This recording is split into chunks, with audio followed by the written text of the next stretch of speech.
มาพบกับกิจวัตรประจำวันจากทางละชานนท์ฟาร์มหลังจากที่เฮาทำการเอาในถั่วงอกเนาะเอาถั่วงอกของเฮาเนี่ยที่เฮาปลูกจนครบมื้อและส่วงนี้จะอยู่ที่4 ถึง 5 มื้อเฮาก็จะมาทำความสะอาดพี่น้องทางฟาร์มเฮาให้ความสำคัญหลายเกี่ยวกับทำความสะอาดในถังปลูกในอุปกรณ์ที่เฮาปลูกนั่นแม่นสำคัญหลาย สำหรับพี่น้องบางพื้นที่เนาะเพิ่นคิดว่าเฮาปลูกในน้ำเนี่ยมันมีความสะอาดอยู่แล้วบ่จำเป็นต้องล้างบ่จำเป็นต้องทางล้างทำความสะอาดแต่พี่น้องคิดผิดเฮาต้องทำความสะอาดทุกขั้นตอนเลยพี่น้องเอาน้ำยาล้างจานหรือว่าเอาแฟบที่เฮาใช้ในชีวิตประจำวันนั่นแหละเอามาล้างทำความสะอาดแล้วก็เอามาคัดอุปกรณ์ของเฮานั่นเองพี่น้องกิจกรรมในครอบครัวเนาะมีฝ่ายแพ็คถ่าว่าซั่นซะหลังจากที่เฮาพักถั่วงอกประมาณ30 นาทีเฮาก็จะเริ่มการแพ็คเพื่อจะจัดส่งไปให้พี่น้องทางบ้านหรือว่าทางห้านเฟอต่างๆที่รอถ่าถั่วงอกของเฮานั่นเองนอกจากห้านเฟอแล้วเฮาก็ยังมีตลาดสดตลาดนัดพี่น้องที่เพิ่นนำถั่วงอกของเฮาเนี่ยไปขายต่อไปส่งต่อให้ลูกค้าของเพิ่นนั่นเองเฮาก็จะคัดอยู่นี่แหละพี่น้องจนกว่าเฮาจะสำเร็จภารกิจเฮาแล้วเฮาก็จะไปแพ็คถั่วงอกต่อนั่นเองอันนี้จะเป็นอุปกรณ์ที่เฮาใส่ปลูกถั่วงอกทั้งเบิด45 กิโลในถั่วเด้อพี่น้องเด้อนี่จะเป็นถั่วงอกที่เฮาล้างแล้วเฮามาผักไว้พี่น้อง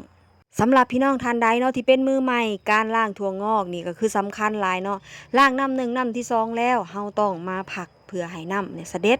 เวลาเฮาเอาไปให้พี่น้องเนาะเอาไปขายต่อนี่นะมันจะอยู่ได้ดนพี่น้องในกรรมวิธีตัวนี้เนาะเฮากับพิธีพิถันเป็นพิเศษเพื่อจะให้ลูกค้าเนาะได้รับสินค้าของเฮาเนี่ยที่มีคุณภาพและสามารถสร้างรายรับได้นั่นเองอันนี้จะเป็นลูกสาวเนาะเพิ่นจะติดน้ำหนักหลังจากที่เฮาหายใส่ถุงแบบนี้แล้วเฮาก็จะมาติดน้ำหนักอีกเทื่อนึงให้ได้ถุงละโลพี่น้องสำหรับบางพื้นที่เนาะก็จะมีถุงขนาด5 โล10 โลอันนั้นโชคดีหลายพี่น้องเฮาจะบ่สิ้นเปลืองในการใส่ถุงบรรจุนั่นเองการปลูกถั่วงอกเนาะเป็นพืชหนึ่งที่มหัศจรรย์หลายพี่น้องใช้เวลา3 ถึง 4 มื้อก็สามารถสร้างรายรับให้กับครอบครัวแล้วถ้าฤดูร้อนฤดูฝนเฮาก็จะปลูกใช้เวลาอยู่ที่4 ถึง 5 มื้อนั่นเองถ้าเป็นฤดูหนาวการปลูกถั่วงอกของเฮาเนี่ยจะใช้เวลาดนแหน่พี่น้องใช้เวลาถึง8 มื้อนั่นเองกว่าจะได้เก็บเกี่ยวพี่น้องปลูกถั่วงอกเนาะเป็นพืชหนึ่งที่แบบว่าเฮาสามารถเฮ็ดร่วมกันกับคนในครอบครัวนี่แหละพี่น้องเอาคนในครอบครัวเฮา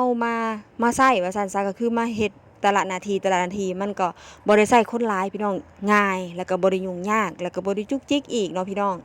แถมยังสร้างความรับผิดชอบให้คนในครอบครัวอีกว่าในมื้อหนึ่งเฮามีหน้าที่หลักในการเฮ็ดร่วมกันนั่นเองพี่น้องปลูกถั่วงอกเหมาะกับทุกเพศทุกวัยในครอบครัวก็สามารถเฮ็ดร่วมกันได้สำหรับพี่น้องที่ยังลังเลก็สามารถปรึกษาได้สำหรับอุปกรณ์นี่เนาะพี่น้องทางบ้านก็คงจะสงสัยเนาะเขาจะเฮ็ดเวียกแบบใด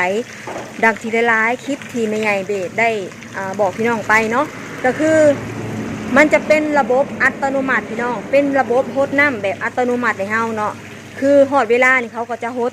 น้ำเองและฮอดเวลาเขาก็จะปิดน้ำเองเนาะหน้าที่พี่น้องทางบ้านก็เพียงแต่พี่น้องนะมา